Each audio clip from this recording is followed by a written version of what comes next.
Good morning मेरे प्यारे future doctors. तो कैसे आप? तो वही हमेशा की तरह मस्त और स्वस्थ और पढ़ाई व्यस्त। तो आपका स्वागत है इस खूबसूरत से प्लेटफॉर्म पर जिसका नाम है एशियाई नीति एंड दिस इज चंचल कुलदीप। तो आज हमारे साथ जुड़े हैं राहुल सर। तो जैसे आपने ये वीडियो की जो थंबनेल उसमें देख लिया होगा कि आज हम आपको बताने वाले हैं, जिसमें काफ़ी स्टूडेंट चैप्टर पढ़ तो लेता है या फिर ऐसे कि जब स्टूडेंट पढ़ने बैठता है या फिर वो सेल्फ स्टडी कर रहा है। जैसे इस टाइम क्या है कि ऑनलाइन का वो ज़्यादा चल रहा है इस टाइम सर क्रेज। तो स्टूडेंट क्या करता है कि कोर्स तो खरीद लेता है, लेकिन जैसे 12th पास करके वो फ्रेशर है तो उसको सीक्वेंस पता नहीं रहती। तो वो क्या करता है कि रैंडम कोई भी चैप्टर उठाया तो फिर उसको क्या करना लगता है, पढ़ने लगता है। तब उसको समझ में नहीं आएगा तो वो क्या बोलेगा कि यह तो सब्जेक्ट क्या है, टिपिकल है, बोरिंग सब्जेक्ट टिपिकल है। तो फिर उसका कॉन्फिडेंस लेवल क्या होता है, बहुत ही डाउन हो जाता है। तो उसी कॉन्फिडेंस लेवल आपका क्या रहे, बना रहे।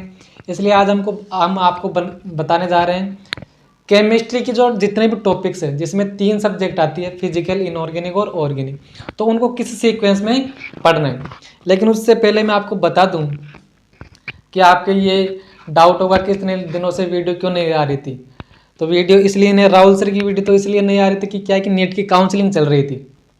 तो नेट की काउंसलिंग में क्या है कि राहुल सर का भी इस बार क्या है कि इनकी ड्रीम कॉलेज मिल चुकी है। वैसे जो ऑल इंडिया की जो काउंसलिंग का जो सीट आई थी उसकी लिस्ट तो आ चुकी, लेकिन अभी भी क्या है कि जो स्टेट काउंसलिंग की जो सीट है उसका भी इंतजार है।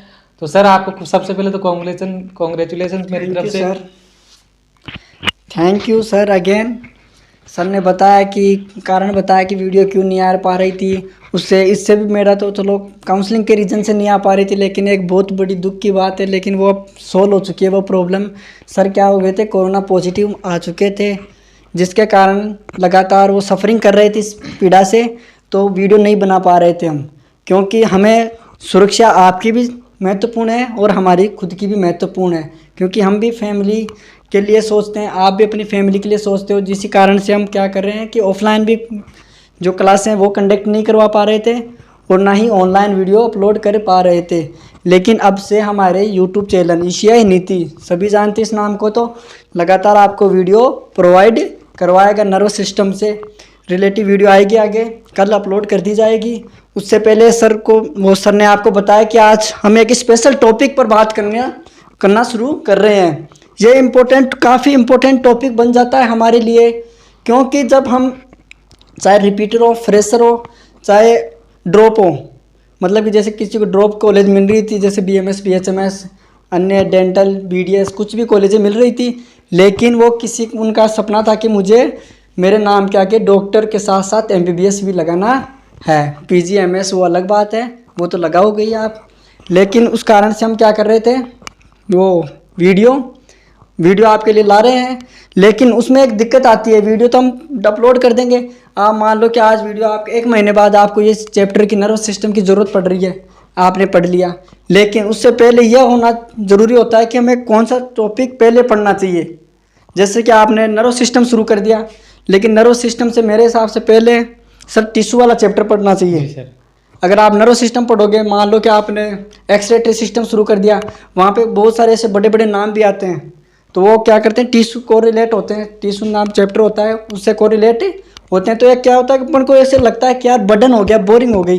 तो उन्हीं चीज़ों को सोल्व करेंगे आज। केमिस्ट्री की वीडियो अपलोड करेंगे आज, उसके बाद आपके लिए फिजिक्स की और बियोलॉजी की भी आपके लिए वीडियो लेकर हम जल्दी ही आएंगे। तो आज स्ट्रेटेजी देखते हैं केमिस्ट्री की। उनसे पहले सर चंचल सर भी कुछ बताना चाहें। तो सर वही होता है कि पढ़ना तो बाद में, लेकिन हमको पहले ये पूरा का पूरा पता होना चाहिए कि किस सीक्वेंस से पढ़ना है। जैसे मान लो कि आपको किसी जगह पर जाना है, आपको रास्ता ही नहीं पता कि किस रास्ते से जाना है, ठीक है, आप घूम घाम करके कहीं कोई लंबा रास्ता पकड़ ले तो आपका क्या होगा, कोई टाइम खराब होगा। तो वही बात है कि जैसे सर केमिस्ट्री है, उसको 3 पार्ट में डिवाइड किया गया है, इनऑर्गेनिक केमिस्ट्री, ऑर्गेनिक केमिस्ट्री और फिजिकल केमिस्ट्री। तो उन्हीं की जैसे मैंने आपके सामने ये टॉपिक लिख रखे हैं, जैसे कि इनऑर्गेनिक में PTR है, केमिकल बॉन्डिंग, ब्लॉक केमिस्ट्री और कोऑर्डिनेशन केमिस्ट्री, मेटलर्जी वगैरह वगैरह। ऐसे सारे के सारे क्या है टॉपिक है। तो सर मेरे हिसाब से क्या है, जैसे कि ये इनऑर्गेनिक लिख रखा है, ऑर्गेनिक लिख रखा है, फिजिकल लिख रखा है, तीनों के नीचे क्या लिख रखा है हमने, उनके जो इंक्लूडिंग चैप्टर्स है वो लिख रखे हैं। लेकिन एक चैप्टर है ये एक जो टॉपिक है उसको हमने अलग ही लिख रखा है और उसको अंडरलाइन भी कर रखा है और स्टार भी दे रखा है। तो सर आप उसका एक रीजन बताइए स्टूडेंट को कि उसको अलग से क्यों लिख रखा हमने। ये काफ़ी सोच समझ कर इसको, जैसे कि एटॉमिक स्ट्रक्चर को हमने अलग लिखा है, उसके पीछे का जो रीज़न है वो होता है कि जैसे कि ये बेस, जैसे अपन फिजिक्स पढ़ते हैं तो एक जीरो नाम का चैप्टर आता है बेसिक मैथमेटिक्स, उसी के तहत ये एक टॉपिक होता है केमिस्ट्री में एटॉमिक स्ट्रक्चर।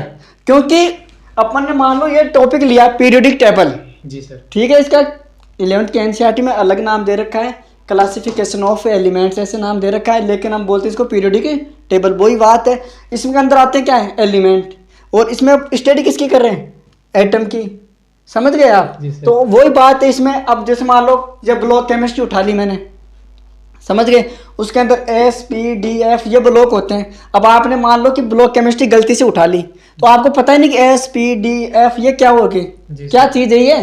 तो ये चीज़ें हम बताते हैं किसके अंदर है, एटॉमिक स्ट्रक्चर के अंदर।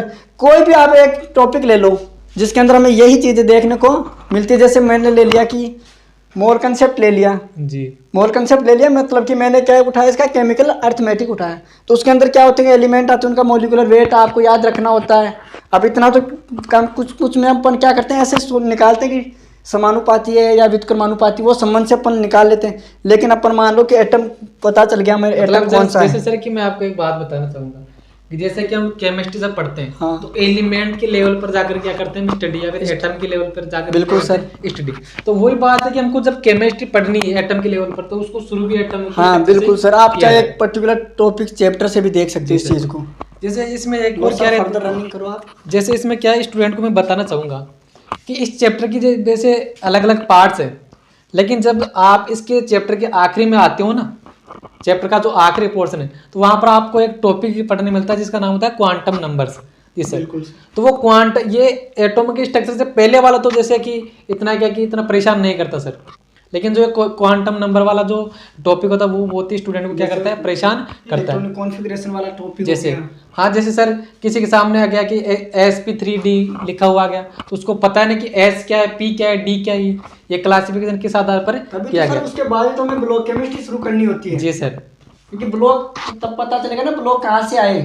तो सर जैसे केमिस्ट्री में स्टार्ट करें हम तो पहला नंबर इसको दे दे एटॉमिक स्ट्रक्चर। जी सर, और सर इसमें जैसे कि एक्सपेक्टेड क्वेश्चन कितने मान सकते हैं सर? आप जैसे नीट के बिहाफ पे देखो तो 2 मान लो आराम से। जी सर, तो इसके हो गए कितने 2। अब इसको हम ना तो इनऑर्गेनिक में रख रहे हैं ना ऑर्गेनिक में और ना फिजिकल में, ठीक है, इसको हमने अलग से ही कर दिया, किंग बना दिया सर इसको हमने। जी सर, जैसे कि जो 45 क्वेश्चन आएंगे 45 क्वेश्चन आएंगे उनमें से 2 तो ये अकेला ले गया, अब बचे कितने 43। तो अब इसके बाद में जैसे कि मेरे दिमाग में आ रहा है कि इसके बाद में जस्ट हमको कहाँ पर चलना चाहिए, पीरियोडिक टेबल पर चलना चाहिए। पीरियोडिक टेबल पर। जी और सर, सर एक चीज और बता दूं, आप ये मत देखो कि ये 2 क्वेश्चन आ रहे हैं इसमें से, आप ये देखो कि अगर आपको ये लाने हैं 45 क्वेश्चन सही करने हैं, करेक्ट करने हैं, तो ये दोनों 2 क्वेश्चन के पीछे आपको भागना ही पड़ेगा। जी सर, तो फिर जैसे कि सर 1 नंबर तो एटॉमिक स्ट्रक्चर को दिया, 2 नंबर हम पीरियोडिक टेबल को दे दे तो कोई गलत बात तो नहीं है? नहीं सर, बिल्कुल सर। लेकिन जैसे कि एक्सपेक्टेड क्वेश्चन कितने मान सकते हैं पीरियोडिक टेबल्स? पीरियड तो आप एवरेज लोगे ना तो सभी में अपन मान लेते हैं 2 हो गए जी, 2 क्वेश्चन अपन एवरेज मान सकते हैं। तो पीरियोडिक टेबल्स जैसे कि हमने मान लिया कि 2 क्वेश्चन। बिल्कुल जी, कभी इनमें क्या होता है 3 भी हो जाते हैं, कभी कभी क्या होते हैं कि जैसे कि मान लो कि ब्लॉक केमिस्ट्री का हो गया, कोई पी ब्लॉक से कोरिलेट रखता है, उनके अपन इंक्लूड करते हैं। अपन तो जनरली बायोग्राफ देख रहे हैं क्या कैसे होता है ये सारा सिस्टम। जी सर, जैसे कि हम सर ये भी मान सकते हैं क्या कि जैसे केमिस्ट्री है तो इसको 3 पार्ट में क्लासिफाई कर दिया, तो हम तीनों के क्या 15-15 क्वेश्चन एक्सपेक्ट कर सकते हैं क्या? बिल्कुल कर सकते हैं, लेकिन ऐसा देखने को मिला है कि सर जैसे कि उसने वेटेज इनऑर्गेनिक का बढ़ा दिया, जी सर, तो ऑटोमेटिक ऑर्गेनिक और फिजिकल केमिस्ट्री का क्या हो गया, कम हो गया। समझ रहे हो आप? जैसे मान लो उसने इस साल फिजिकल का वेटेज बढ़ा दिया जी, तो इन दोनों का क्या हो जाएगा, कम हो जाएगा। लेकिन आप जैसे मान लो ज्यादा नहीं होता, जैसे इसके 15 के अलावा मान लो 17 हो गया जी, एवरेज कितने मान सकते हैं? एवरेज आप 15-16 मान लो सर, तीनों के। हाँ सर जी, तो जैसे कि मैं सर ऐसे ही करता हूँ कि तीनों को 15-15 दे देता हूँ। बिल्कुल उसके हिसाब से क्या करेंगे, इनको नंबर देते चलेंगे, फिर क्या कि 1-2 क्वेश्चन तो ऐसे आगे पीछे हो भी सकता है। हाँ बिल्कुल, जैसे कि होता है हर बार सर ऐसा। जैसे कि ऑर्गेनिक में क्या होता है कि हर बार क्या है कि 1-2 क्वेश्चन ज्यादा देखने मिलते हैं। बिल्कुल, जो कि बायोलॉजी से भी कोरिलेट हो जाते हैं। जी, तो पीरियोडिक टेबल दिया उससे आते हैं कितने 2 क्वेश्चन। अब इसका इम्पोर्टेंस ये है सर कि जैसे स्टूडेंट को मैं बताऊं कि यहाँ पर आपको पूरे के पूरे जो एलिमेंट्स हैं उनका क्या देखने मिलता है, एक प्रकार से क्लासिफिकेशन, ओवरव्यू मिल जाएगा, ओवरव्यू कि कौन सा एलिमेंट कहाँ पर आएगा, उसका इलेक्ट्रॉन गेन कॉन्फ़िगरेशन क्या है, उसकी प्रॉपर्टी क्या है, इलेक्ट्रॉन गेन एंथैल्पी क्या होती है, इलेक्ट्रॉन नेगेटिविटी क्या होती है। जैसे कि सर ये इलेक्ट्रॉन नेगेटिव वाला जो कंसेप्ट है ना, वो तो इस ऑर्गेनिक में बहुत परेशान करता है। बिल्कुल, इसका मतलब अपन बोल सकते हैं कि अपन सेंटर में आ गए। जी सर, बिल्कुल सर, सेंटर से चलते हैं, सेंटर से परिधि की ओर। तो पीरियोडिक टेबल दिया हमने, 2 क्वेश्चन आए। अब इसके पीरियोडिक टेबल को जस्ट पढ़ने के बाद में स्टूडेंट को जो जाना चाहिए वो तीसरा नंबर में दे रहा हूँ, केमिकल बॉन्डिंग को। मेगा टॉपिक है इनऑर्गेनिक केमिस्ट्री का। जैसे कि मान लो कि स्टूडेंट की इनऑर्गेनिक केमिस्ट्री ना, उसका आधा पार्ट तो आप केमिकल बॉन्डिंग को ही मान लो। बिल्कुल सर जी, तो केमिकल बॉन्डिंग को नंबर दिए हमने 3। लेकिन यहाँ पर देखो मैं थोड़ा सा एक एक्स्ट्रा बात बताऊँ कि केमिकल बॉन्डिंग को पढ़ाने के तरीके भी अलग अलग होते हैं। अलग अलग इंस्टीट्यूट में सर अलग अलग तरीके होते हैं। कोई इंस्टीट्यूट में क्या किया जाता है कि केमिकल बॉन्डिंग को केमिकल बॉन्डिंग तक सीमित कर दिया अकॉर्डिंग टू एनसीईआरटी। जी, एनसीईआरटी के अकॉर्डिंग, जैसे हाइड्रोजन बॉन्डिंग पर आया और खत्म, बस काम। तो वहाँ पर आप एक्सपेक्ट 4 क्वेश्चन मान लें, 4 में सर उस हिसाब से ज़्यादा हो जाएंगे, 3 नहीं। 3 क्वेश्चन मान लें कि अगर आपको एनसीईआरटी के अकॉर्डिंग पढ़ाया जा रहा है। लेकिन जनरली क्या देखा जाता है कि जितने भी इंस्टीट्यूट है तो उनमें ज़्यादा क्या करवाया जाता है कि केमिकल बॉन्डिंग के साथ साथ जो ये ब्लॉक केमिस्ट्री में जहाँ पर भी मेल्टिंग पॉइंट, बॉइलिंग पॉइंट, ये जितने भी कंसेप्ट है वो सारे के सारे कंसेप्ट कहाँ पर करवा दिए जाते हैं, केमिकल बॉन्डिंग में। तो लगभग जो 60-70 जो % जो ब्लॉक केमिस्ट्री का वो कहाँ पर हो जाता है, केमिकल बॉन्डिंग में। तो केमिकल बॉन्डिंग को 2 तरीके से बताया हमने, जैसे एक तो एनसीईआरटी के अकॉर्डिंग, और दूसरा अगर कंसेप्ट बनाकर उनको एक सीक्वेंस से पढ़ना है तो ब्लॉक केमिस्ट्री को जोड़ दें तो सर कितने क्वेश्चन बन सकते हैं उसमें? सर इन दोनों को ब्लॉक केमिस्ट्री के साथ में ये बोलना चाहूंगा कि पीरियोडिक टेबल को भी आप जोड़ दो। जी सर, अगर इन दोनों को अपन जोड़ देते हैं ना तो आप यहाँ से देख लो कि मैक्सिमम 13 क्वेश्चन तो हो गए जी इन दोनों। सिर्फ सर पीरियोडिक टेबल और केमिकल बॉन्डिंग सर? हाँ, इन दोनों को जोड़ने से। हाँ, तो देखो सर ने क्या बताया कि पीरियोडिक टेबल और केमिकल बॉन्डिंग को अगर आप जोड़ोगे तो 13 क्वेश्चन इनसे मान करके आप चल सकते हो।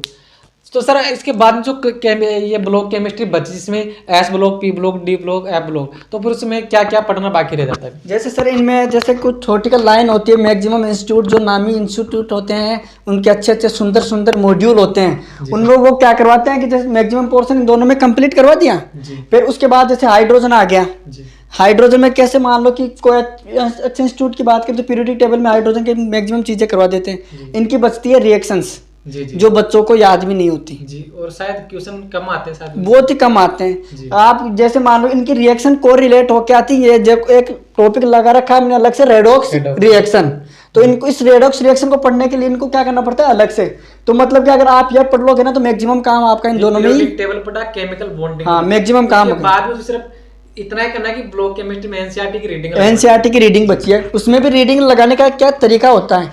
जैसे कि आपको केमिकल बॉन्डिंग में अच्छी लाइनें लिखवा दी, हाइड्रोजन के बारे में कुछ चीज़ें लिखवा दी, जैसे इसके समस्थानिक के बारे में लिखा दिया, समभारी क्रिया, सभी जो ये इनमें नाम आते हैं इनके।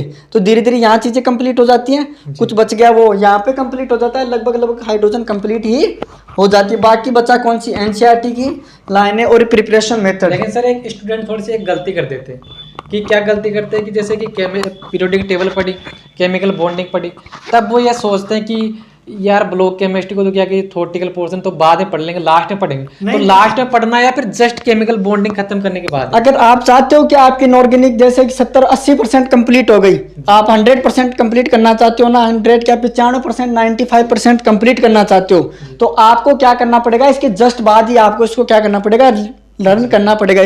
क्यों लर्न करना पड़ेगा?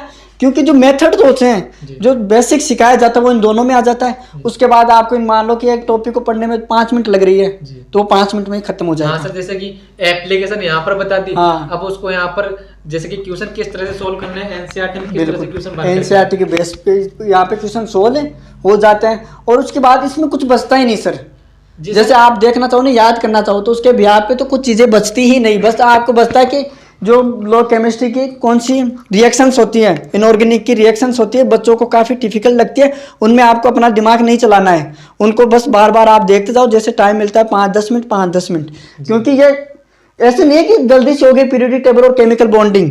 अगर आप सही तरीके से पढ़ रहे हो ना तो मैक्सिमम टाइम इनका भी यही लेते हैं। जी सर। तभी होगा पाएगा। स्टूडेंट को जैसे थोड़ा डाउट ये आएगा कि जैसे ब्लॉक केमिस्ट्री कौन कौन से टॉपिक जैसे केमिकल बॉन्डिंग पढ़ा देंगे, जैसे कि ब्लॉक केमिस्ट्री में सर वो जैसे कि ऑक्सी एसिड्स आते हैं, मैक्सिमम क्वेश्चन आते हैं उसमें, ऑक्सी एसिड वो कहाँ पर करवा दिए, ब्लॉक ये केमिकल बॉन्डिंग में करवा दिए। सिलिकेट्स वाला पोर्शन जो है वो भी कहाँ पर करवा दिए। सर रिएक्शंस मेरे हिसाब से मान लो जैसे अपन ईसीआई नीति पर करवाएंगे उस हिसाब से बता रहे हैं, सिर्फ रिएक्शन छुड़वाएंगे कि ब्लॉक केमिस्ट्री में, तो सारा का सारा पोर्शन केमिकल बॉन्डिंग करवा दिया, पीरियोडिक टेबल में करवा दिया जाए। जी सर। तो पीरियोडिक टेबल यहाँ पर भी आ रही है।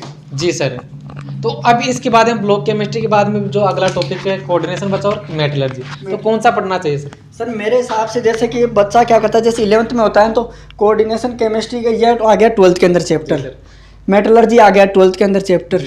तो इसमें क्या होता है, बच्चा अगर चाहे तो साथ के साथ इसको भी पढ़ सकता है, लेकिन बच्चों क्या बोर्ड का भी बर्डन रहता है कि बोर्ड के टाइम इनको पढ़ लेंगे तो हमें क्या होगा कि अच्छा बेनिफिट मिल जाएगा, हमारी परसेंटेज इंक्रीज हो जाएगी। उस हिसाब से देखो ना, तो आप इनको बाद में पढ़ सकते हो। और मेरे हिसाब से मेटलर्जी इनको लास्ट में ही पढ़ना चाहिए, मेटलर्जी को लास्ट में। जी जी, इन सब के बाद में। हाँ, जैसे इंस्टीट्यूट में क्या करते हैं, कुछ बताते हैं कि आप पहले इनऑर्गेनिक पढ़ो, फिर ऑर्गेनिक पढ़ो, फिर फिजिकल पढ़ो, तब आप बेटर कर पाओगे। मेरे हिसाब से ऐसा नहीं होना चाहिए। जैसे हमने यहाँ इन दोनों को कंप्लीट करके लगभग हमारा 90% काम कंप्लीट कर लिया, 13 क्वेश्चन। इसके बाद इन दोनों में से बच गए, कभी इसमें ज़्यादा हो गया, कभी इसमें काम ज़्यादा हो गया। मान लो इधर 12 हो गए तो इनमें ज़्यादा हो जाएगा। समझ गए, 2-2 क्वेश्चन मान लो इनके। जी सर। ठीक है।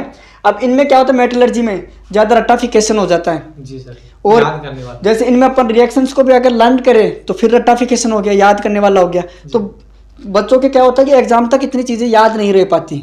अगर कंसेप्चुअली चीज़ें आएंगी वो हम यहाँ समझ लेते हैं, लेकिन याद करना थोड़ा डिफिकल्ट हो जाता है। बच्चों को क्या होता है कि मेमोरी में एक एक्सेस लाना पड़ता है जल्दी से, कि अपन को पढ़ा हुआ होना चाहिए वो चीज़ें। तो आप इनको क्या करो, एग्जाम से जैसे 1 महीने बाद अपन इनको शुरू कर रहे हैं ना, तब भी कोई दिक्कत वाली बात है। इन दोनों को छोड़े और इसके बाद में ब्लॉक केमिस्ट्री के बाद में कहाँ पढ़ना है? ब्लॉक केमिस्ट्री के बाद आप यहाँ भी आ सकते हो और इधर भी आ सकते हो, ऑर्गेनिक में भी आ सकते हो और आप फिजिकल केमिस्ट्री में भी आ सकते हो। सर जैसे कि मैं आपको एक थोड़ी सी बात बताना चाहूँ स्टूडेंट को, कि जैसे कि अभी ताज़ा मैंने पीरियोडिक टेबल पढ़ी, केमिकल बॉन्डिंग पढ़ी, तो हमारे सभी के सभी कॉन्सेप्ट अभी क्या है, ताज़ा है। जैसे कि इलेक्ट्रोनेगेटिविटी, ये सारा का सारा इलेक्ट्रॉनिक कॉन्फिगरेशन वो हमारा सबको सब अच्छी तरह से आता है। तो उसका जो मैक्सिमम जो एप्लीकेशन वो कहाँ पर आएगी, ऑर्गेनिक में देखने मिलेगी।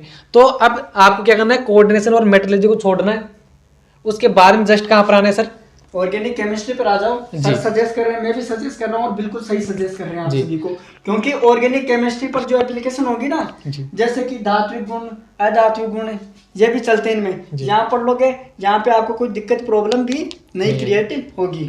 तो सर जैसे कि ऑर्गेनिक में तो वही सीक्वेंसेस जो बोर्ड पर लिख रखी है। ऑर्गेनिक में बच्चे, सर मैं बता दूं, बच्चे मुझे क्या करते हैं, एनसीईआरटी उठा लेते हैं जल्दी जी।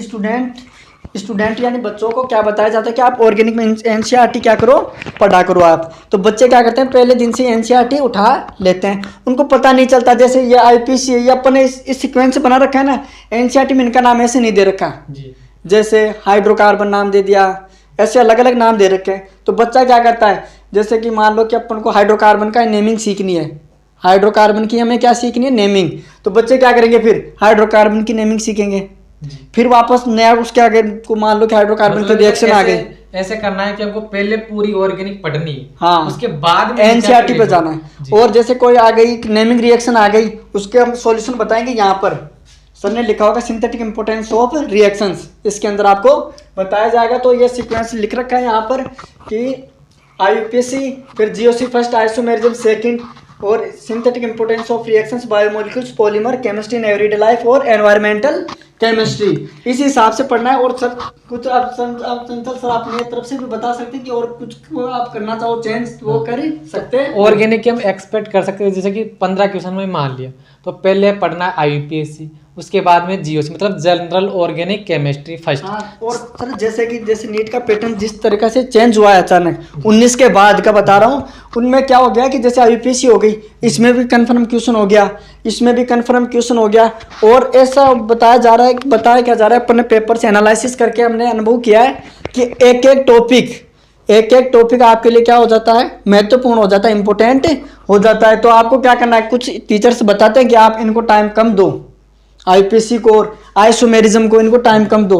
मेरे हिसाब से टाइम इनको इतना इनफ दो कि जब तक आपके समझ आए, कम से कम एटलीस्ट आपको समझ तो आना ही चाहिए सर।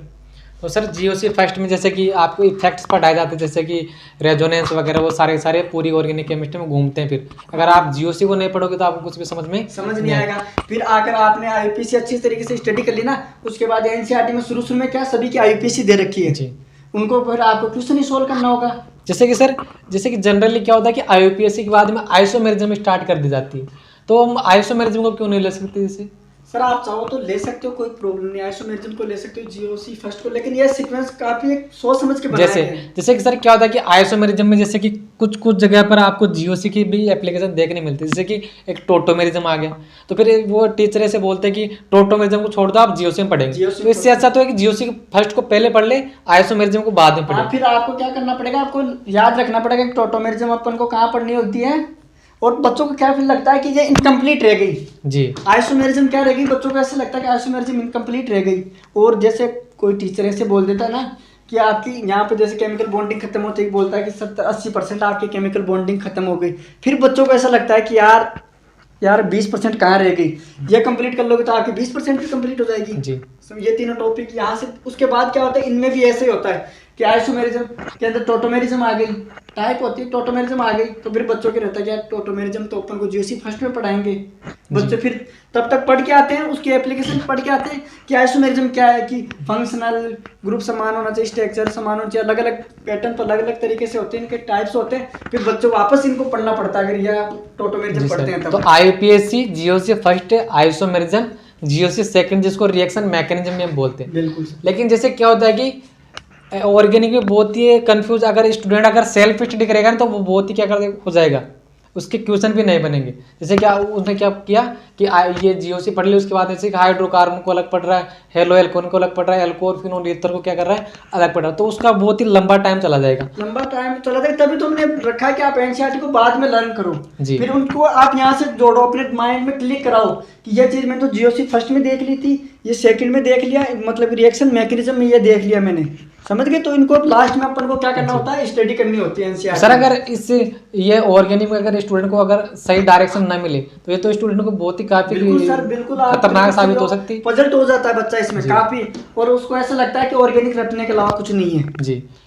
तो फिर वहीं से सर कॉन्फिडेंस लेवल डाउन होना शुरू होता है। बिल्कुल। तो रिएक्शन मैकेनिज्म पढ़नी है, उसमें आपको चैप्टर को अलग अलग नहीं पढ़ना है, सिर्फ रिएक्शन मैकेनिज्म पढ़ी, रिएक्शन के जितने भी टाइप्स है उसी में सभी रिएक्शन आ जाएंगे।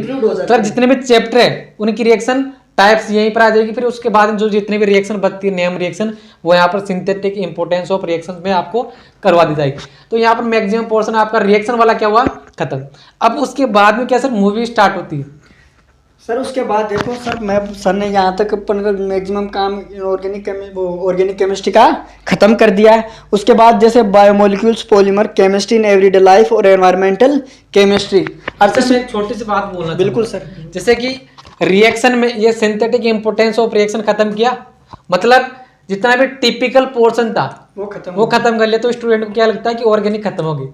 लेकिन आगे जो बच रहा है ना ईजी है, लेकिन वो सर उसमें से क्वेश्चन बहुत आते हैं। हाँ बिल्कुल सर, यही तो मैं बताना चाह रहा हूँ कि यहाँ तक सर ने खत्म कर दिया, फिर बच्चा क्या समझता है कि ऑर्गेनिक खत्म, जबकि जितना यहाँ तक आपने खत्म किया ना उतने क्वेश्चन, ये भी कंटेंट है उतने ही क्वेश्चन का लगता है, टाइम कम, मेहनत भी कम, और आपको क्या ज्यादा आउटपुट ज्यादा मिल रहा है, कम ही टाइम में आपको आउटपुट यहाँ पे ज्यादा देखने को मिल रहा है। तो मैं सजेस्ट करूंगा कि ये biomolecules, polymer, chemistry in everyday life और एनवायरमेंटल केमिस्ट्री, इनको भी आपको एनसीईआरटी से लर्न करना है। अब जैसे हमने ऑर्गेनिक लास्ट में पढ़ने के लिए बोला था, वो कहाँ तक बोला था, सिंथेटिक इंपोर्टेंस ऑफ रिएक्शंस। अगर ये आपका कंप्लीट हो जाता है, मतलब कि एक मेनर तरीके से, अच्छी तरीके से आपको सारी रिएक्शंस एक जगह करवा दी जाती है, जैसे इनमें छूट गई रिएक्शंस या कुछ इंपॉर्टेंट रिएक्शंस कंप्लीट करवा दी जाती है ना, उसके बाद आप एनसीईआरटी को पढ़ो। एनसीईआरटी में ये टॉपिक इनके साथ ही चलने दो आप जी, कोई प्रॉब्लम नहीं। सिंथेटिक इंपोर्टेंस ऑफ रिएक्शन को पढ़ा, मतलब इंस्टीट्यूट में पढ़ा या फिर आप ऑनलाइन जो पढ़ रहे हो वहां से पढ़ा, तो उसके बाद में आईयूपीएससी से लेकर के यहाँ तक क्या करनी है, जितनी कंप्लीट करनी है, फिर आप रीडिंग लगानी है। तो सर उसके बाद इसे हम ये जो चारों टॉपिक, उसमें एक्सपेक्ट क्वेश्चन कितने आ सकते हैं? सर एक्सपेक्ट क्वेश्चन अभी मैं बाद में बताऊंगा, लेकिन उससे पहले आपको एक चीज बता दूं, यहाँ तक पढ़ने के बाद आपको वेट करना पड़ेगा बायोलॉजी का जी। यहाँ तक पढ़ने के बाद आपको वेट करना होगा किसका, बायोलॉजी का, ताकि फिर ये ना जैसे ये वाला और ये दोनों ये आपके बायोलॉजी में लगभग बायोलॉजी में भी आते हैं। कंप्लीट हो जाते हैं। केमिस्ट्री इन एवरीडे लाइफ, कुछ चीज़ें काफ़ी चीज़ें सिंथेटिक इम्पोर्टेंस में भी आ जाती है इसी की सर। आपको क्या करना पड़ेगा, वेट करना पड़ेगा। जैसे बायोलॉजी में बायोमोलिक्यूल्स 9th नंबर का चैप्टर है, वो पढ़ लिया आपने। फिर उसके बाद जेनेटिक्स के बाद एक और चैप्टर है, वो पढ़ लिया आपने। ये सारे चैप्टर कंप्लीट हो जाएंगे ना, उसके बाद आप देखोगे ना इनमें और टाइम कम हो जाएगा, जी पढ़ने का टाइम और कम हो जाएगा। जैसे कभी कभी बायोमोलिक्यूल्स वो इंस्टीट्यूट क्या करवाते हैं, जैसे बायोमोलिक्यूल्स को इंक्लूड करवाने का काम कौन करते हैं, बायोलॉजी वाले सर ही कंप्लीट करवाते हैं। तो आपको विशेष ध्यान रखना कि अगर बायोलॉजी वाले सर को पूछ लेना, आप जो भी पढ़ाते हैं आपको उनसे, कि आपने सर हमें ये बायोमोलिक्यूल्स केमिस्ट्री वाला भी कंप्लीट करवा दिया है या नहीं। अगर सर बोलते हैं कि कंप्लीट करवा दिया, तो उसके बाद आपको क्या जाना है, फिर ऑर्गेनिक केमिस्ट्री की बायोमोलिक्यूल्स पर ये पढ़ना पड़ेगा।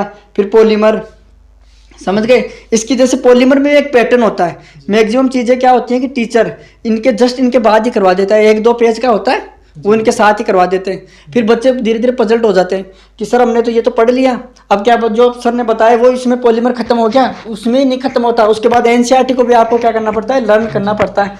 अगर आप इनके क्वेश्चन बायोलॉजी से भी मिला के देखो ना, बायोलॉजी मान लो कि अपन इसको बायोलॉजी में भेजते हैं या नहीं भेजते हैं, उसके बाद देखते तो इनमें आप ना एक एक क्वेश्चन तो आप कंफर्म इनका एक या दो क्वेश्चन तो मतलब कि कभी कभी तो 2 क्वेश्चन भी देखने को मिलते हैं।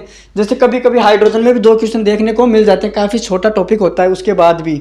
तो आप मान लो कि हमने एक इनके टोटल कितने चैप्टर हो गए, 4, तो इनमें क्वेश्चन मान लो आप 6। अब किस तरह से एडजस्ट होता है वो एग्जामिनर पर, आपके जो पेपर सेट करता है उनके ऊपर डिपेंड करता है। तो सर उसके बाद में हम जैसे कि क्या ये जो आखिरी वाले जो बताए बायोलॉजी पढ़ने के बाद में हमको क्या करना है, स्टार्ट करना है। तो ये तो कौन सा काम हुआ, इनऑर्गेनिक का हो गया, ऑर्गेनिक का कंप्लीट हो गया। अब उसके बाद में सर जो स्टूडेंट को केमिस्ट्री में भी तो सबसे ज़्यादा प्रॉब्लम क्रिएट करती है, जिसके जैसे फिजिक्स में भी शुरू में पी आता है और यहाँ पर भी शुरू में पी आ रहा है, तो अब थोड़ा सा क्या है कि खतरे वाला काम, पुराना रिश्ता है आपका। जी सर। तो ये यहाँ पर कुछ हो गया कि फिजिक्स का जैसे मैटर मिलेगा आपको यहाँ पर, जैसे कैलकुलेशन ज़्यादा, कंसेप्ट ज़्यादा, फॉर्मूले जो ज़्यादा आपको अप्लाई करने होंगे। तो उसी में जैसे कि पहले सीक्वेंस में जो पहला टॉपिक है वो है केमिकल अरिथमेटिक। अब किन स्टूडेंट को ने तो ये नाम भी नहीं सुना होगा कि केमिकल अरिथमेटिक क्या होता है। बिल्कुल सर। तो जैसे कि केमिस्ट्री में जो फिजिकल केमिस्ट्री है उसमें पहला जो टॉपिक दे रखा है वो ऐसे दे रखा है some basic concept in chemistry.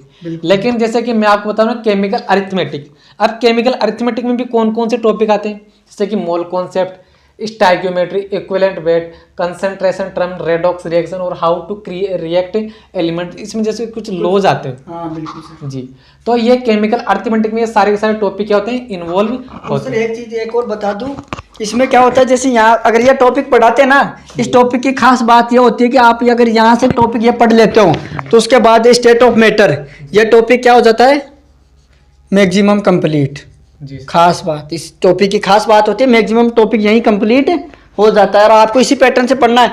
अगर आपने ये शुरू कर दिया, मान लो पहले ये नहीं पढ़ा, उसके बाद क्या होगा कि अगर टीचर अलग अलग तरीके से पढ़ाते हैं ना, जैसे मान लो कि किसी इंस्टीट्यूट में क्या करते हैं, एक्सपर्ट रखते हैं, हर चीज़ का एक्सपर्ट रखते हैं, चाहे कैलकुलेशन का भी मान लो, तो वो क्या करते हैं केमिकल अरिथमेटिक शुरू करवाई, उसके बाद सॉल्यूशन के लिए दूसरा टीचर लेकर आ रहे हैं, तो उनमें क्या होता है कंफ्यूजन हो जाता है। वो ये वीडियो उन स्टूडेंट के लिए भी काफ़ी यूजफुल रहने वाली है जिनको ऐसे अलग अलग टीचर, फिजिकल केमिस्ट्री को भी अलग अलग टीचर, केमिस्ट्री को चैप्टर वाइज अलग अलग, हाँ अलग अलग टीचर कंप्लीट करवा रहे। तो आप देख लेना कि ये नाम जरूर होने चाहिए। ये आपको देखने को मेरे हिसाब से ये बहुत ही कम देखने को मिलते हैं, अच्छे टीचर होते हैं वही बताते हैं इनके बारे में।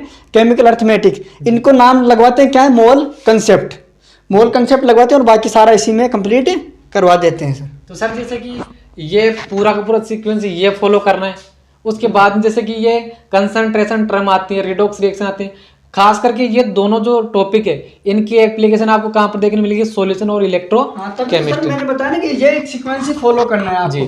अगर मान लो कि आपने सांद्रता के बारे में नहीं पढ़ा, कुछ भी कंसंट्रेशन टर्मिनोलॉजी नहीं पढ़ी आपने, जैसे नॉर्मलता, फॉर्मलता, मोलैलिटी, इन बारे के बारे में आपने नहीं पढ़ा, पीबीएम मतलब पार्ट्स पर बिलियन, पार्ट्स पर मिलियन, इनके बारे में नहीं पढ़ा आपने, तो उसके बाद में क्या होता है कि जैसे कुछ चीज़ें आ गई, इलेक्ट्रोकेमिस्ट्री मान लो आपने रेंडमली उठा ली, इंस्टीट्यूट में शुरू करवा देते हैं, जैसे रिपीटर का नाम सुनते ही उनके एक थिंकिंग रहती है, टीचर के क्या सब आता है, सब आता है। इनको क्या करना रखता है, बांध के रखना पड़ता है एग्जाम तक जी, कि आप ऐसे ऐसे काम पढ़ना है, आपको ऐसे बांध के रखना होता है। लेकिन उनको मेन बात ये नहीं पता होती कि बच्चा भी क्या हो जाता है, पजल्ट हो जाता है, जैसे कि सर जैसे क्या हुआ कि टीचर का आपने बताया कि पैटर्न पढ़ाने का अलग अलग होता है। हाँ। जैसे कि मोल कॉन्सेप्ट पढ़ाया, जैसे स्टूडेंट को लगेगा कि मोल कॉन्सेप्ट क्या हुआ, खत्म हो गया, उसके बाद में जस्ट क्या शुरू करवा दिया, सॉल्यूशन। लेकिन उसके बाद में उनके जब मोल कॉन्सेप्ट पढ़ाया तो कंसंट्रेशन भी टर्म नहीं करवाया, रेडॉक्स भी नहीं करवाया, तो क्या होता है अलग अलग टीचर ये पढ़े तब उनका क्या होता है डिसएडवांटेज। तो आप इनको एक बार जरूर चेक कर ले। अगर आप ये टॉपिक स्टार्ट कर रहे हो तो उससे पहले रेडॉक्स रिएक्शन, कंसंट्रेशन टर्म मतलब पूरा ये केमिकल अर्थमेटिक क्या खत्म होना चाहिए पड़ेगा। उसके बाद जैसे मान लो सॉल्यूशन, तो सर जैसे कि ये फिजिकल में पहला नंबर किसको दे दूं मैं, केमिकल अर्थमेटिक को सर। दूसरा नंबर सर, दूसरा नंबर सर आप सॉल्यूशन को दे दो, उसके बाद फॉलो करने के बाद सर। जी सर, ये पूरा फॉलो करने के बाद में आपको कहाँ पर आना है, सॉल्यूशन के ऊपर। और उसके बाद में तीसरा तो इलेक्ट्रोकेमिस्ट्री तो है ही। इलेक्ट्रोकेमिस्ट्री अपन ये इम्पोर्टेंट, ये सर दोनों ही इम्पोर्टेंट हो जाते हैं जी, केमिकल काइनेटिक्स और इलेक्ट्रोकेमिस्ट्री। सर एक मिनट आप मुझे ये वाला पेन देना। इसमें क्या होता है कि इलेक्ट्रोकेमिस्ट्री और केमिकल काइनेटिक्स ये काफ़ी इजी टॉपिक होते हैं। इनकी मैक्सिमम एप्लीकेशन हमने केमिकल अर्थमेटिक नाम एक मोल कंसेप्ट से सीख लिया हमने। काफ़ी चीज़ें इंपॉर्टेंट हो जाती है इसमें। अब इसमें इंपॉर्टेंट ये चीज़ें हो जाती हैं, लेकिन इसमें जैसे मान लो कि मॉलिक्यूलर वेट का नाम आ गया, फिर उसका दिमाग घूम जाता है जी कि ये मॉलिक्यूलर वेट क्या है। जी जी, समझ गए? उसमें अंदर बच्चे के स्टूडेंट की वो प्रॉब्लम आ जाती है कि मॉलिक्यूलर वेट क्या आ गया यार, क्लोरीन का पूछ लिया, बच्चे की याद ही नहीं है क्लोरीन का। जैसे कि कोई किसी का वो अणुभार निकालना, वही हाँ वही आ गया, जैसे कंपाउंड दे दिया। कभी तो बच्चे की ये भी दिक्कत आ जाती है कि आयन दे रखा है। इसमें क्या होता है कि बहुत चीजें गहराई से समझने वाली बातें होती हैं। एक चैप्टर की वजह से पूरा ये 15 क्वेश्चन खराब हो सकते हैं। अब इसमें क्या होता है बच्चा ये इजी क्वेश्चन भी इजी आते हैं इनके। अगर क्वेश्चन इजी तब आएंगे तो इस पैटर्न से आप पढ़ोगे तब, वरना बच्चे की यही कंफ्यूज रहता है कि यार इलेक्ट्रोकेमिस्ट्री में तो ये पूरा किसी से कोरिलेट ही नहीं है। बच्चा सोचता है कि ये तो कोरिलेट ही नहीं है, लेकिन जैसे बच्चा पढ़ता है ना उसके बाद पता चलता है ये तो सारा कोरिलेट पहले से ही था। जी जी, अब क्या होगा, कोरिलेट पहले से ही था और पैटर्न होता है इनका पढ़ने का, तभी तो आपको ये इजी लगेंगे। मान लो इसमें आपने मान लो कि गलती से कोई फेराडे का लॉ पढ़ लिया आपने, ठीक है, उसमें बोल दिया उसने कि तुल्यांक बराबर होते हैं। अब उसका नियम बहुत ईजी है यार, इतना से उसने बोल दिया कि तुल्यांक ये लो बराबर होते हैं, ठीक है। अब तुल्यांक कैलकुलेट करने के मेथड कहाँ पढ़ लिया आपने, ये केमिकल अर्थमेटिक में, ये इक्विवेलेंट वेट के अंदर, तुल्यांक के अंदर पढ़ लिया ना आपने सारे मेथड्स। इसके मेथड इसके अंदर जैसे बैलेंसिंग फैक्टर वाला भी आता है एक जी, जैसे एक संयोजकता गुणांक नाम से एक टॉपिक आता है, कौन सा, संयोजकता गुणांक, संयोजकता गुणांक ये आता है, ठीक है, ये पढ़ लिया। उसके बाद आपको क्या पढ़ना है, इस चैप्टर में हमने क्या पढ़ा कि तुल्यांक बराबर होते हैं, फर्स्ट लॉ आपने पढ़ लिया जी, ठीक है। अब तुल्यांक आपको पता है नहीं, तुल्यांक कैसे कैलकुलेट करेंगे जी, तो बच्चा क्या सोचता है कि अरे तो बहुत टिपिकल टॉपिक हो गया यार, अब साला तुल्यांक निकालना पड़ेगा आप उनको। जी सर, जबकि आपने इस पैटर्न से पढ़ा तो तुल्यांक तो आपने पहले ही सीख लिए। उसके तुल्यांक चलो आपने टीचर ने सिखा भी दिया तुल्यांक कैसे कैलकुलेट करते हैं, उसमें एक नाम आ जाता है संयोजकता गुणांक का, वैलेंसी फैक्टर का, फिर बच्चा सारा कंफ्यूज हो जाता है। सर मैं जैसे ये बोलना चाहूँ कि जैसे कोई अगर स्टूडेंट 11th 12th में स्कूलिंग से, तो उसके लिए तो अगर उसको सही डायरेक्शन ना मिले तो उसके लिए तो बहुत ही टिपिकल हो सकता है। बिल्कुल, क्योंकि टीचर आएगा सीधा ये बोलेगा कि फेराडे का सेकंड नियम ये है कि तुल्यांक बराबर होते हैं। जी सर, समझ गए? अब बच्चा सोचेगा तुल्यांक बराबर होते हैं डायरेक्ट, फिर उसके बाद क्वेश्चन नहीं लिखाते, टीचर बता दिया कि 2 है तुल्यांक इनके बराबर हो गए, फिर टीचर क्या करता है क्वेश्चन लिखाता है। सर यही एक बहुत ज्यादा है स्कूल में, जैसे कि कोई अपने स्कूल का टॉपर है तो वहां पर जाकर के स्टूडेंट में जैसे ड्रॉपर बनने के लिए मजबूर हो जाता है सर। कोटा में और सिक्कर में जाकर के सोचता है यार मैं तो बहुत ही लोअर स्टूडेंट हूँ इनके सामने। हाँ। लेकिन चक्कर वही सिर्फ सीक्वेंस का चक्कर, क्योंकि जो फाउंडेशन से उन्होंने क्या है, उनका बेस क्या है मजबूत, उनको पता है कि किस सीक्वेंस में पढ़ना है। बिल्कुल सर, ये बात बिल्कुल है। तो आपको क्या करना पड़ता है, इनमें चीज़ों में अब पजल नहीं होना है। तो आपको सीक्वेंस, हमारी बातें आपको काफ़ी नॉर्मल लग रही होंगी, आपको भी पता होगा, लेकिन एक बार मेरे और सर के और ईसीआई नीति के माध्यम से जो आपको इन्फॉर्मेशन प्रोवाइड करवाई जा रही है, उन पे एक बार आपको मनन करना है कि हमने सही बताया है या नहीं है। तो उसके बाद में सर फिर सीक्वेंस ये पूरी यही पकड़ ले, इससे स्टेट ऑफ मैटर, केमिकल, ये थर्मोडायनेमिक्स, इक्विलिब्रियम, सॉलिड स्टेट और सरफेस। सर मैं एक हल्का सा सजेस्ट और करूंगा जी कि बच्चे यहाँ केमिकल इक्विलिब्रियम पढ़ रहे हैं ना जी, उसमें सबसे पहले केमिकल ही पढ़े जी सर, उसके बाद में आयनिक, उसके बाद आयनिक छोड़ दें। क्यों सर? सर आयनिक छोड़ने का बेनिफिट ये रहता है कि मैक्सिमम इसमें क्या होता है कि फॉर्मूले 30-40 फॉर्मूले हो जाते हैं, काफी बच्चा पजल्ट हो जाता है जी। ये क्या करते हैं, ये कब पढ़ना होता है जब अपन को ये लगभग मेरे हिसाब से, मैं अपने हिसाब से बता रहा हूँ मैं कैसे पढ़ा था कि मैंने ये शुरू में पहले ही पढ़ लिया था ये जी। उसके बाद मेरे ऊपर बर्डन हो गया था कि यार इतने फॉर्मूले तो चैप्टर की मुझे याद नहीं है। मतलब अगर आपके पास टाइम बच रहा है तो उसके बाद में इसका देखना है कि क्या करना नहीं, है। पढ़ना तो जरूर है सर आपको, जी सर। क्योंकि इसमें भी इजी क्वेश्चन आते हैं जी हमें नहीं पता ना कि हार्ड क्वेश्चन ही आते हैं इसमें से, हमें तो ये पता है कि इसमें से क्वेश्चन आते हैं, ना तो मैं इजी जानता हूँ ना हार्ड जानता हूँ, मुझे क्या पता है सर इसमें से क्वेश्चन आते हैं। लेकिन इसमें क्या है, जब तक आप ये पढ़ोगे ना तब तक इनको अच्छी तरीके से आप पढ़ सकते हो। जी जी। आपके ऊपर माइंड के ऊपर इतना डिप्रेशन भी नहीं आएगा। तो मतलब आयन को हटा करके सबसे आखिरी में कर दूं मैं फिजिकल। बिल्कुल सर, जी सर। इससे काफी बेनिफिट रहता है। बच्चे की जो बोधरेशन क्रिएट होती है ना, वो एक माइंड में बना होता है ना बच्चे का कि यार लो ये क्या हो गया, मतलब कि ये तो मेरे बहुत ही डिफिकल्ट बात हो गई कि यार अचानक ये क्या हो गया यार, 40-50 फॉर्मूले एक सिंगल चैप्टर के। क्योंकि सर आप ये पढ़ोगे ना, इसके चैप्टर के काफी फॉर्मूले हो जाते हैं सर, इसके भी काफी फॉर्मूले हो जाते हैं जी। तो ये क्या हो जाता है, बहुत ही प्रॉब्लम क्रिएट होने लगती है। तो उसके बाद सर ये पूरा खत्म करने के बाद में आप कोऑर्डिनेशन और मेटलर्जी को पढ़ लें। बिल्कुल, अगर आप चाहो ना तो मेरे हिसाब से आप जैसे कोऑर्डिनेशन कंपाउंड पढ़ा आपने मान लो कोऑर्डिनेशन केमिस्ट्री से कोऑर्डिनेशन कंपाउंड पढ़ा, उससे पहले आप जैसे मान लो कि यहाँ तक कंप्लीट कर लिया, तो मेरे हिसाब से आप यहाँ इंक्लूड करो इसको, थर्मोडायनेमिक्स से पहले इंक्लूड कर लो कोऑर्डिनेशन कंपाउंड को। उसके पीछे का रीजन ये है कि ये चैप्टर भी इजी है। क्वेश्चन भी कभी कभी तो इसमें 4 देखने को मिल जाते हैं, कभी कभी रेयरली, लेकिन ये डेफिनेट बात है कि इसमें से क्वेश्चन देखने को जरूर आपको मिलेगा। 19 में नहीं आया, किसी कारणवश नहीं दे पाए, वो पता नहीं क्यों नहीं दे पाए, लेकिन क्वेश्चन जरूर आता है इनमें से। जी सर। तो इसके बाद ये क्या होगा, आप इसको शुरू कर लो, ये तो मैक्सिमम यही कंप्लीट करवा देते हैं। जी जी। तो उसके बाद आपको क्या करना है, केमिकल थर्मोडायनेमिक्स, ये थोड़े बच्चों को क्या लगते हैं, थोड़े से टिपिकल लगते हैं ये चैप्टर नीचे वाले। जी जी। उसके पहले जो क्वेश्चन हमको हाँ, अपने को क्या करना है, ज्यादा कलेक्शन करना है क्वेश्चंस का। वही बात है कि जैसे आपने रणभूमि में जा रहे हैं, उससे पहले आपको हथियार भी तैयार करना होता है, तो आप ऐसे तो तैयार करो ना कि मेरे पास इतना, तो जैसे अपन नहीं बताते क्या पाकिस्तान को ऐसे डरा देते अपन कि हमारे पास इतने परमाणु बम है, कभी यूज किया है क्या हमने, नहीं किया यूज, फिर भी डरा देते हैं उनके पास है। तो वही चीज है, तो आप इनका चीजों को पढ़ लोगे ना, अगर उनमें आपको कमियां महसूस हो रही हैं, कमियां महसूस हो रही है, इनमें क्या होता है कि फॉर्मूले बेस्ड चीजें, फॉर्मूले ज्यादा हो गए, हाँ, याद करने में दिक्कत आती है। तो अपन क्या रैंडम मेमोरी में इनको अगर डाल भी लेते हैं तब भी हमारे लिए क्या हो जाता है, फायदेमंद हो जाता है। जी सर, थैंक यू। तो ये हमारा क्या हुआ, पूरा ये सीक्वेंस था जो केमिस्ट्री का स्टूडेंट को काफ़ी हेल्प करेगा, जैसे जो खास कर तो वो जो कि क्या ऑनलाइन स्टडी कर रहे हैं घर पर रह करके, या फिर उनका कोई ऐसे कोई रिलेटिव भी ऐसा नहीं कि उनकी क्या हेल्प कर सके, या उनका कोई ऐसा टीचर भी नहीं, इसको टीचर अगर है भी तो स्कूलिंग का है, तो उसको भी क्या है कि सर तो ये सीक्वेंस, नीट का सीक्वेंस पता नहीं रहती, तो ये सीक्वेंस तो आपको लेकर के चलना है। तो आप इसमें थोड़ा सा ये भी कर सकते हो, जैसे कि किन्हीं स्टूडेंट क्या होता है कि जैसे कि ये जो ऑफलाइन रहती है वहाँ पर एक लेक्चर क्या गया, इनऑर्गेनिक का आ गया, एक लेक्चर फिजिकल का आ गया, तो वो इन दोनों के साथ में, या ऐसे कर रहा है कि एक लेक्चर अटेंड किसका कर रहा है, इनऑर्गेनिक, या फिर एक लेक्चर कहाँ से स्टार्ट है, फिजिकल। तो ये सर क्या सही रहेगा क्या? देखो सर, मेरे हिसाब से ना इनमें ये थोड़ा मेरे हिसाब से तो अच्छा नहीं लगता मुझे, तो जी सर, ये पैटर्न मुझे बिल्कुल अच्छा नहीं लगता कि हमने इनऑर्गेनिक, ऑर्गेनिक और फिजिकल सभी चीज़ें एक साथ शुरू कर रखी है।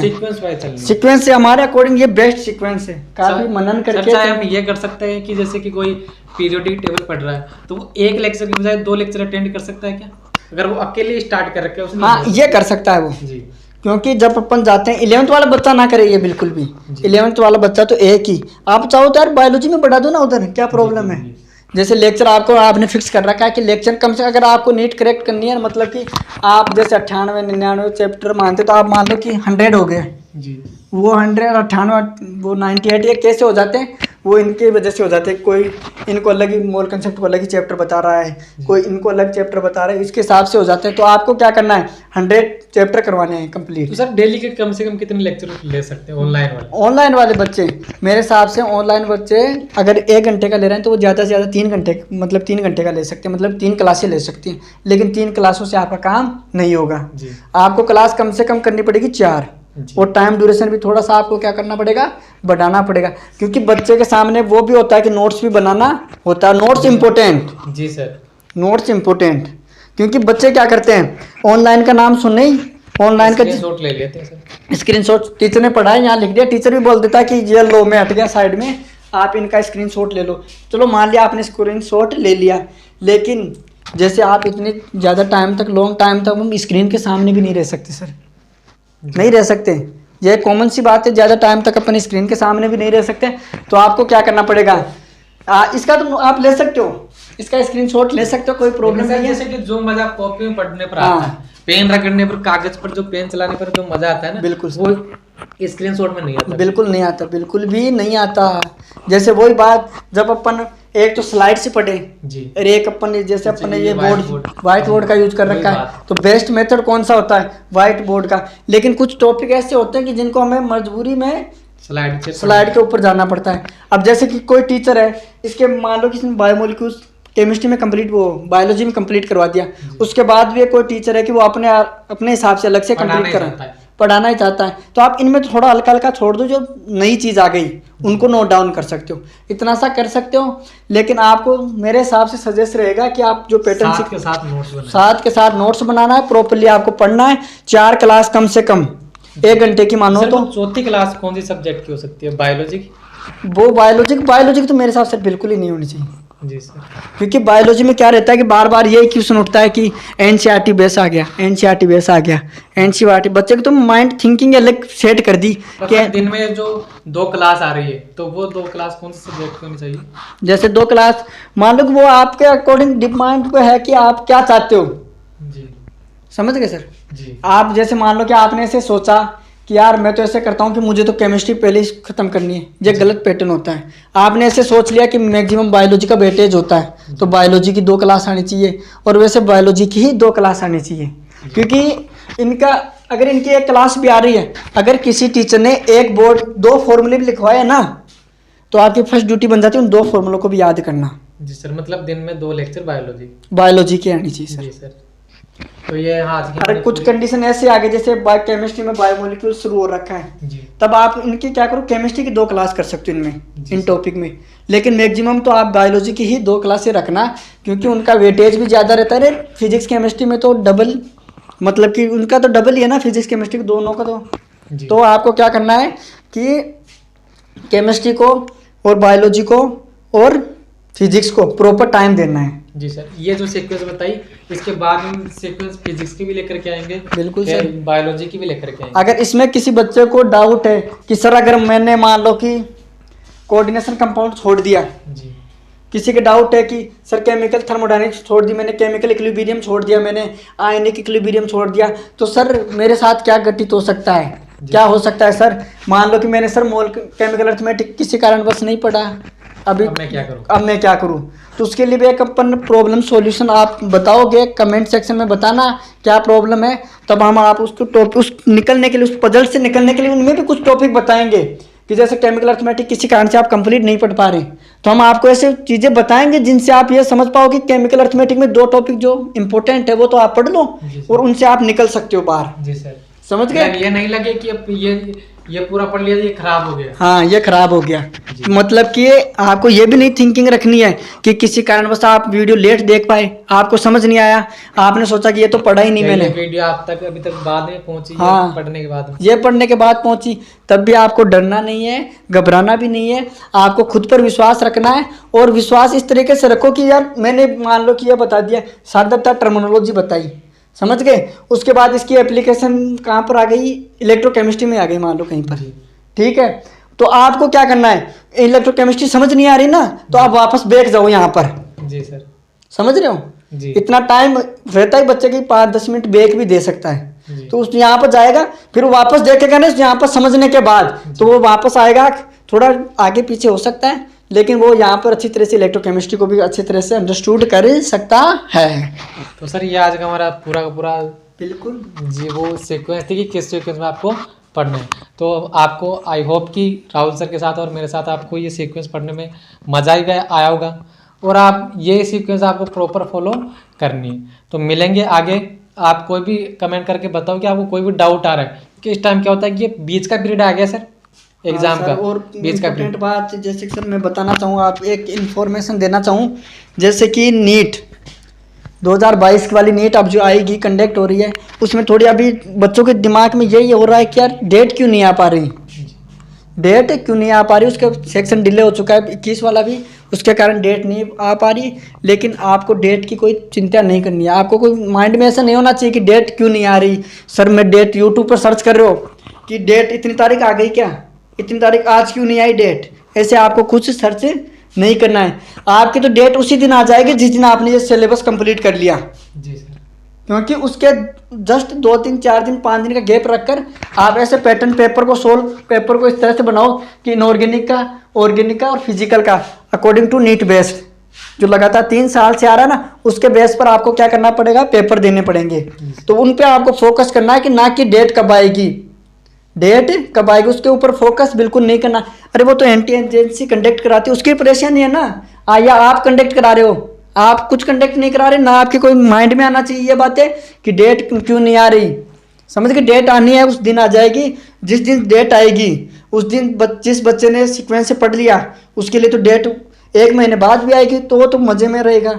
और आपने ये सीक्वेंस से नहीं पढ़ा तो डेट चाहे अगले 2 साल बाद आए। जी सर। एक एग्जाम्पल है, घबराना मत, ऐसे नहीं आएगी लेकिन उसके कोई फायदा नहीं रहेगा। ये सर एक डेट हो रहेगी, फिर कॉलेज में जाने के बाद में एक डेट हो रहेगी। बिल्कुल सर। जी। लो सर आप हाँ अच्छा लगा होगा आपको ये जी। सेक्शन। तो मिलेंगे अगली वीडियो में, तब तक के लिए थैंक यू वेरी मच।